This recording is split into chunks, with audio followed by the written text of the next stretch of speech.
اللہ کے پاک نام سے اپنے آج کے سبق کا آغاز کرتے ہیں۔ پارہ نمبر 2 ہے، سورہ البقرہ ہے اور آیت نمبر 177۔ ارشاد باری تعالیٰ ہے، لیس البر ان تولوا وجوہکم قبل المشرق والمغرب ولکن البر من آمن باللہ والیوم الآخر والملائکۃ والکتاب والنبیین وآتى المال على حبه ذوي القربى واليتامى والمساكين وابن السبيل والسائلين وفي الرقاب وأقام الصلاة وآتى الزكاة والموفون بعهدهم إذا عاهدوا والصابرين في البأساء والضراء وحين البأس أولئك الذين صدقوا وأولئك هم المتقون۔ لفظی ترجمہ ہے، لیسا نہیں ہے، برا نیکی، ان یہ کہ تولو تم سب پھیر لو، وجوہکم اپنے چہرے، قبل المشرقی طرف مشرق کی، والمغربی اور مغرب کی، ولیکن البرا اور لیکن نیکی، من یہ ہے جو آمنا ایمان لائے، باللہ اللہ پر، والیوم الآخری اور آخرت کے دن پر، والملائکتی اور فرشتوں، والکتابی اور کتاب، والنبیین سب نبیوں پر، وآت المال اور دے مال، علی حبہ اس کی محبت پر، ذوی القربى قرابت والوں کو، والیتامى اور یتیموں کو، والمساکین اور مساکین کو، وابن السبیل اور راستے کا بیٹا یعنی مسافروں کو، والسائلین اور مانگنے والوں کو، وفی الرقاب اور گردنوں میں یعنی غلام آزاد کروانے میں، وآقام الصلاۃ اور نماز قائم کرے، وآت الزکاۃ اور زکوٰۃ ادا کرے، والموفون اور سب پورا کرنے والے، بعہدہم اپنے عہد کو، اذا عہدوا جب وہ سب عہد کریں، والصابرین اور سب صبر کرنے والے ہوں، فی البأساء تنگ دستی میں، والضراء اور تکلیف میں، وحین الباس اور جنگ کے وقت، اولئک یہی لوگ، الذین جن لوگوں نے، صدقوا سب نے سچ کہا، واولئک اور یہی لوگ، ہم المتقون یہ سب پرہیزگار ہیں۔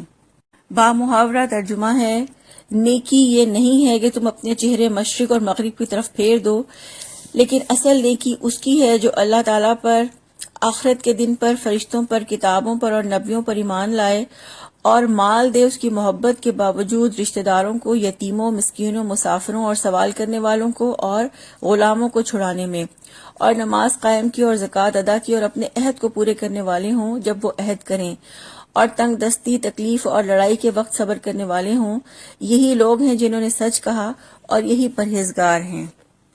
یہ آیت البر کہلاتی ہے، اور یہ آیت حجم کے اعتبار سے بھی اور معنی اور حکمت کے اعتبار سے بھی بہت عظیم اور وسیع ہے، اور اس آیت میں نیکی کی حقیقت واضح کی گئی ہے۔ لوگوں کے ذہنوں میں نیکی کے مختلف تصورات ہوتے ہیں، اللہ تعالیٰ نے یہاں واضح کیا ہے کہ اصل نیکی کیا ہے۔ اللہ رب العزت فرماتے ہیں، لیس البر ان تولوا وجوہکم قبل المشرق والمغرب، نیکی یہ نہیں ہے کہ تم اپنے چہرے مشرق اور مغرب کی طرف پھیر لو۔ مشرق اور مغرب سے مراد یہ ہے کہ یہودی بیت المقدس کے مغرب کی طرف منہ کر کے عبادت کرتے تھے، اور عیسائی بیت المقدس کے مشرق کی طرف منہ کر کے عبادت کرتے ہیں، اور دونوں اپنی اپنی سمت کو مقدس سمجھتے ہیں، اور دونوں کو یہ یقین ہے کہ ان کی سمت ہی زیادہ مقدس ہے۔ یہاں پر اللہ تعالیٰ نے وضاحت کر دی کہ مشرق اور مغرب کی طرف رخ کرنا حقیقی نیکی نہیں ہے، یعنی دین کی چند ظاہری رسومات کو ادا کر دینا حقیقی نیکی نہیں ہے، صرف خانہ پوری کے طور پر چند مقررہ اعمال کر لینا حقیقی نیکی نہیں ہے۔ حضرت عبداللہ ابن عباس فرماتے ہیں کہ تم نمازیں پڑھو اور باقی نیکی کے کام نہ کرو تو یہ کوئی نیکی نہیں ہے۔ پھر فرمایا، وَلَكِنَّ الْبِرَّ مَنْ آمَنَ بِاللَّهِ، کہ اصل نیکی یہ ہے کہ آدمی اللہ تعالیٰ پر ایمان لائے۔ تو سب سے پہلے نیکی کی جڑ یعنی بنیاد کو بیان کیا کہ اللہ پر ایمان لائے، اور اللہ تعالیٰ پر ایمان لانے کا مطلب یہ ہے کہ بندہ سچے دل سے یہ اقرار کرے کہ زمین اور آسمان اور پوری کائنات کا خالق اور مالک، الرازق، زندگی اور موت دینے والا، تنہا اس کائنات کو چلانے والا اور سب کی ضرورتوں کو پورا کرنے والا صرف اللہ تعالیٰ ہی ہے، وہ ایک ہے، وہی معبود ہے، اس کے سوا کوئی بھی عبادت اور بندگی کے لائق نہیں ہے۔ اور یہ کہ اللہ تعالیٰ اپنی ذات و صفات میں ایک ہے، اس کا کوئی شریک نہیں، وہ بے نیاز ہے، وہ کسی کا محتاج نہیں، وہ کسی کے مشابہ نہیں، اسی نے سب کو پیدا فرمایا، اس کو کسی نے وجود نہیں بخشا، نہ اس کی کوئی اولاد ہے اور نہ وہ کسی کی اولاد ہے۔ پھر فرمایا والیوم الآخری، اور آخرت کے دن پر ایمان لائے۔ آخرت سے مراد یہ ہے کہ اس موت کے بعد ایک نئی زندگی کا آغاز ہوگا، اور یہ نئی زندگی کا آغاز آخرت کہلاتا ہے، جس میں ساری مخلوق کو اللہ تعالیٰ دوبارہ تخلیق کرے گا، اس کا حساب لے گا اور جزا اور سزا کا معاملہ ہوگا۔ اور آخرت پر ایمان یہ ہے کہ انسان اس کے لیے کیا تیاری کر رہا ہے، اور آخرت پر ایمان یہ ہے کہ آخرت میں سرخرو اور کامیاب ہونے کے لیے انسان کتنی کوششیں کر رہا ہے۔ تو آخرت پر ایمان لائے بغیر ایمان مکمل نہیں ہوتا، نہ ہی اصلاح ہوتی ہے اور نہ ہی استقامت نصیب ہوتی ہے۔ پھر فرمایا والملائکتی، اور فرشتوں پر ایمان لائے۔ فرشتوں پر ایمان لانے کا مطلب یہ ہے کہ انسان سچے دل سے یہ یقین رکھے کہ فرشتے اللہ تعالیٰ کی غیبی اور نوری مخلوق ہیں، اور اللہ تعالیٰ نے انہیں اپنی عبادت کے لیے پیدا فرمایا ہے، اور ان کے ذمے جو کام لگا دیے ہیں وہ اس کو بہترین طریقے سے انجام دیتے ہیں۔ وہ اللہ کی نافرمانی نہیں کرتے اور انہیں جو حکم دیا جاتا ہے وہی کرتے ہیں۔ پھر فرمایا والکتابی، اور کتاب پر ایمان لائے۔ کتاب پر ایمان لانے کا مطلب یہ ہے کہ بندہ سچے دل سے اس بات کا یقین رکھے کہ اللہ تعالیٰ نے اپنے بندوں کی ہدایت اور رہنمائی کے لیے اپنے رسولوں پر کتابیں نازل کی ہیں، جن میں احکامات ہیں، تعلیمات ہیں، اور قرآن مجید کو ہدایت کی آخری کتاب سمجھے اور اس کی دی ہوئی خبروں اور احکامات پر یقین کرے اور اس پر عمل کرے۔ پھر فرمایا والنبیین، اور نبیوں پر ایمان لائے۔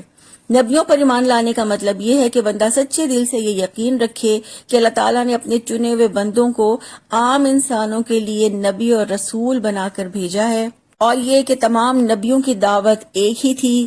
تمام نبی اور رسول خوشخبری سنانے والے، حق کی دعوت دینے والے اور اللہ تعالیٰ کے عذاب سے ڈرانے والے تھے، اور محمد صلی اللہ علیہ وآلہ وسلم انبیاء کے سلسلے کی آخری کڑی ہیں۔ پھر فرمایا وَآتَ الْمَالَ عَلَى حُبِّهِ ذَوِي الْقُرْبَى، اور مال دے اس کی محبت کے باوجود رشتہ داروں کو۔ اس سے ہمیں یہ پتہ چلتا ہے کہ نیکی کا پہلا کام ایمان لانا اور دوسرا مال خرچ کرنا ہے، اور مال کے زمرے میں وہ تمام چیزیں آ جاتی ہیں، خواہ کم ہو یا زیادہ، جو انسان مال کے طور پر جمع کرتا ہے۔ علی حبہ، محبت کے باوجود۔ اس کا مطلب یہ ہے کہ اگرچہ انسان کو مال سے محبت ہے، لیکن اس محبت کی وجہ سے وہ مال کو اپنے پاس گن گن کے نہ رکھے، بلکہ اللہ کی راہ میں خرچ کرے۔ سورہ آل عمران کی آیت نمبر 92 میں اللہ تعالیٰ فرماتے ہیں لن تنالوا البر حتی تنفقوا مما تحبون، تم ہرگز پوری نیکی حاصل نہیں کر سکتے یہاں تک کہ تم ان چیزوں میں سے خرچ کرو جن سے تم محبت رکھتے ہو۔ یعنی ایسا نہیں ہے کہ جو ہم سب کرتے ہیں کہ جس شے سے طبیعت اکتا گئی ہو یا جو کپڑے بوسیدہ ہو گئے ہوں وہی دوسروں کو دے دیے جاتے ہیں، بلکہ اس آیت کا مطلب یہ ہے کہ جو چیز خود کو پسند ہو، عزیز ہو، محبوب ہو، وہ اللہ کی راہ میں دیا جائے تو وہ مال نیکی کے اعلیٰ درجے پر پہنچا دیتا ہے۔ ذوی القربہ سے مراد رشتہ دار ہیں، یعنی اللہ تعالیٰ کی محبت میں رشتہ داروں پر مال خرچ کیا جائے۔ نبی کریم صلی اللہ علیہ وآلہ وسلم نے فرمایا جب آدمی اپنے اہل و عیال پر ثواب کی نیت سے خرچ کرتا ہے تو وہ اس کی طرف سے بہترین صدقہ شمار ہوتا ہے۔ پھر فرمایا والیتامی، اور یتیموں کو۔ اللہ تعالیٰ کی محبت میں اپنا مال یتیموں پر خرچ کریں، ان یتیموں پر جن کا کوئی کمانے والا نہ ہو اور نہ خود ان میں اتنی قوت ہو کہ وہ اپنے لیے کما سکیں۔ نبی اکرم صلی اللہ علیہ وآلہ وسلم نے ارشاد فرمایا کہ میں اور یتیم کی کفالت کرنے والا جنت میں اس طرح ساتھ ہوں گے. اس موقع پر آپ نے اپنی 2 انگلیاں ساتھ ملا کر دکھائیں. پھر فرمایا والمساکینہ، اور مسکینوں کو. مسکین سے مراد ایسا شخص ہے جس کی آمدنی کا ذریعہ ہو مگر اس کے اخراجات اس کی آمدنی سے زیادہ ہوں اور وہ اپنے خاندان کی بہتر طور پر کفالت نہ کر پائے. ہمارے معاشرے میں ایسا طبقہ سفید پوش طبقہ کہلاتا ہے جو اپنی سفید پوشی کا بھرم بھی رکھتے ہیں، اپنی عزت کا بھرم بھی رکھتے ہیں اور دوسروں کے آگے سوال بھی نہیں کرتے. تو ایسے سفید پوش مساکین کو اللہ کی راہ میں دینا نیکی کے بلند درجے پر پہنچا دیتا ہے. پھر فرمایا وابن السبیل، اور مسافروں کو. مسافر وہ ہے جو اپنے گھر سے دور ہو. مسافر اپنے مسافر ہونے کی حالت میں مدد کا مستحق ہوتا ہے، خواہ اپنے گھر میں وہ صاحب حیثیت ہو، لیکن اگر وہ سفر کی حالت میں ہے تو اور اس کو ضرورت ہے تو پھر اس کو اپنے مال میں سے اس کی مدد کی جائے گی اور اس کی ضرورت کو پورا کیا جائے گا. پھر فرمایا والسائلین، اور سوال کرنے والوں کو. سائلین سے مراد وہ لوگ ہیں جن پر کوئی ایسی ضرورت آن پڑے جو ان کو سوال پر مجبور کر دے، یعنی مانگنے پر مجبور کر دے. مثلا ایسا شخص جو کسی کی دیت کی ادائیگی میں مبتلا ہو گیا ہو، یا حکومت کی طرف سے اس پر کوئی جرمانہ عائد کر دیا گیا ہو، یا وہ لوگوں کے مفاد میں کوئی عمارت یعنی مسجد، مدرسہ، کوئی پل وغیرہ تعمیر کروا رہا ہو اور اس کے لیے لوگوں سے سوال کرے، تو یہ اس کا حق ہے کہ اس کی مدد کی جائے. یہاں ہمیں حدیث سے یہ بھی پتہ چلتا ہے کہ اگر کوئی شخص صرف اپنے مال میں اضافہ کرنے کے لیے سوال کرے اور لوگوں سے مانگے تو اس کی اجازت نہیں ہے. اللہ کے رسول صلی اللہ علیہ وآلہ وسلم نے فرمایا جس نے لوگوں سے ان کے مالوں کا سوال اس لیے کیا کہ مال زیادہ جمع ہو جائے تو وہ آگ کے انگاروں کا سوال کرتا ہے جو دوزخ میں اسے ملیں گے. اسی طرح ایک اور حدیث میں آپ صلی اللہ علیہ وآلہ وسلم نے فرمایا انسان دنیا میں برابر سوال کرتا رہتا ہے یہاں تک کہ وہ قیامت میں اس حال میں آئے گا کہ اس کے چہرے پر گوشت کی ایک بوٹی بھی نہیں ہوگی. پھر فرمایا وفر رقابی، اور غلاموں کو چھڑانے میں، یعنی غلاموں کو آزاد کروانے اور قیدیوں کو چھڑوانے میں مال خرچ کرے. جنگی قیدیوں کو کافروں سے اور ظالموں سے چھڑوانے کے لیے مال خرچ کرنا اللہ کی محبت کا حقدار بناتا ہے. پھر فرمایا وَأَقَامُوا الصَّلَاةَ وَآتَوُا الزَّكَاةَ، اور نماز قائم کی اور زکوٰۃ ادا کی. یہاں ہمیں دین کی حکمت کا پتہ چلتا ہے کہ اللہ تعالیٰ نے نماز اور زکوٰۃ کا ذکر ایمان اور انسانی ہمدردی کے بعد کیا ہے، اس لیے کہ روح دین ایمان ہے اور نیکی کے مظاہرے میں سب سے اول مظہر انسانی ہمدردی ہے. اور یہاں یہ بھی نوٹ کرنے کی بات ہے کہ یہاں زکوٰۃ کا علیحدہ ذکر کیا گیا ہے، جبکہ اس سے پہلے اللہ تعالیٰ مال خرچ کرنے کا ذکر کر چکے کہ مال کی محبت کے باوجود اپنا مال خرچ کرو. اس سے ہمیں یہ پتہ چلتا ہے کہ مال میں زکوٰۃ کے علاوہ بھی لوگوں کا حق ہوتا ہے. یعنی اگر کچھ لوگوں نے یہ سمجھا ہے کہ بس ہم نے اپنے مال میں سے زکوٰۃ نکال دی تو حق پورا ہو گیا، یہ ان کی خام خیالی ہے.